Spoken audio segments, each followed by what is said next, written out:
हनुमान जयंती अवसर में खरड़ी हनुमान मंदिर में महावीर हनुमान को दर्शन कले मंत्री डॉक्टर प्रदीप सामंत।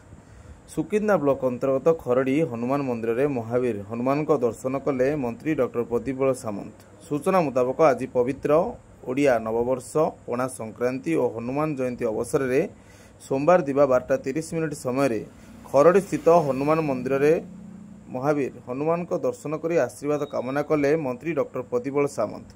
ता सहित स्थानीय बासिंदा सहित विशेष आलोचना करथिबा देखिବାକୁ मिलिछि। खरड़ी ठारे स्वास्थ्य और आरोग्य उपकेन्द्र शुभभित्ति प्रस्तर स्थापन कले मंत्री डॉक्टर प्रदीप सामंत। सुकिंदा ब्लॉक अंतर्गत खरड़ी ठारे स्वास्थ्य और आरोग्य उपकेन्द्र शुभ भित्ति प्रस्तर स्थापन करछंती मंत्री डॉक्टर प्रदीप सामंत।